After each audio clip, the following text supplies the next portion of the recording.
ये दो वर्ड कौन कौन है? जैसे एक है ए लॉट ऑफ और दूसरा है लॉट्स ऑफ, और वैसा ही एक वर्ड है the number of, A number of. अगर इन दोनों में कोई डिफरेंस नहीं होता तो इन दोनों में का वर्ड वैसे ही लिख देते, सीधे लिखते कि लॉट्स ऑफ ही लिखो, ए लॉट ऑफ लिखने का क्या जरूरत है? वैसे ही अगर मान लीजिए द नंबर ऑफ और ए नंबर ऑफ में डिफरेंस नहीं होता तो द लोग बोलेंगे कि नहीं इसमें आर्टिकल का डिफरेंसेस है, लेकिन दिमाग में एक चीज रख लीजिए इसमें नाउन का डिफरेंसेस है। कैसे? तो इसके बाद भी जो स्ट्रक्चर ऑफ सेंटेंस आएगा वो आएगा नाउन, तब वर्ब, देन ऑब्जेक्ट। ठीक है, इसके बाद भी जो स्ट्रक्चर ऑफ सेंटेंस आएगा वो आएगा नाउन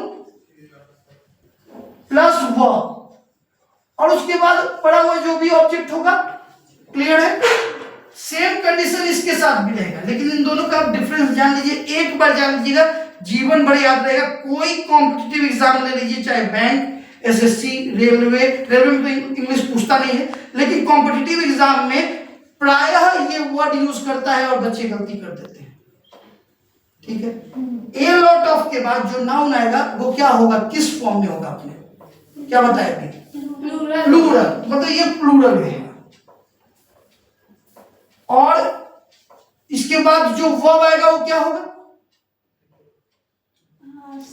नहीं, ए लॉट ऑफ है तो प्लूरल नाउन होगा, उसके बाद प्लूरल ही वर्ब होगा, क्योंकि ए लॉट ऑफ के बाद जो नाउन आता है वो हमेशा काउंटेबल होता है। ये दिमाग में बना लीजिए कि इसके बाद जो प्लूरल नाउन आएगा वो आएगा काउंटेबल, मतलब प्लूरल काउंटेबल नाउन का प्रयोग होगा, और उसके बाद जो वर्ब होंगे वो हमेशा प्लूरल होंगे, क्योंकि काउंटेबल नाउन प्लूरल में है तो प्लूरल होगा।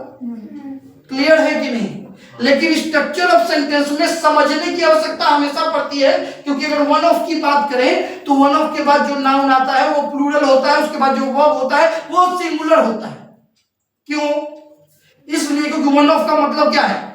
सभी में से एक। One of the boys word ill in the class तो गलत है, was ill in the class, क्योंकि सभी में से एक बच्चा जो है वो बीमार है। क्लियर? ये सुन लो। हाँ, सही। अब देखिए इसमें प्लूरल काउंटेबल नाउन, जैसे ए लॉट ऑफ बॉय नहीं होगा, बॉयज होगा। ठीक है, ये ध्यान रखिएगा। तो वो क्या होगा? प्लूरल ही होगा। और लॉट्स ऑफ के बाद भी नाउन आता है, लेकिन नाउन हमेशा अनकाउंटेबल, यहां पर अनकाउंटेबल नाउन का प्रयोग होता है। जैसे lots of water, lots of milk is present in the kheer, तो यहां पर इसके बाद जो वर्ब आएगा वो हमेशा सिंगुलर होगा, क्योंकि याद रखिए कि अनकाउंटेबल नाउन के बाद जो वर्ब होता है वो हमेशा होता है सिंगुलर वर्ब। जैसे हमने क्या बताया, ये lots of water is present in the pond, मतलब पॉन्ड में लॉट्स ऑफ वाटर प्रेजेंट है। क्लियर है?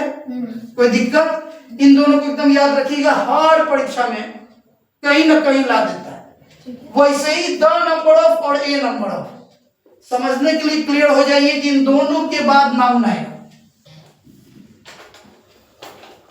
और वर्ब आएगा, इसके बाद भी नाउन आएगा और वर्ब आएगा, और इन दोनों के बाद एक सिमिलरिटी ये है कि नाउन जो होगा वो दोनों के बाद ही प्लूरल नाउन यूज होगा। प्लूरल नाउन जो है वो काउंटेबल में ही होता है, अनकाउंटेबल में द नंबर ऑफ वाटर नहीं कर सकते। क्लियर? तो यहां पर नाउन होगा प्लूरल काउंटेबल नाउन, इसमें भी प्लूरल काउंटेबल नाउन।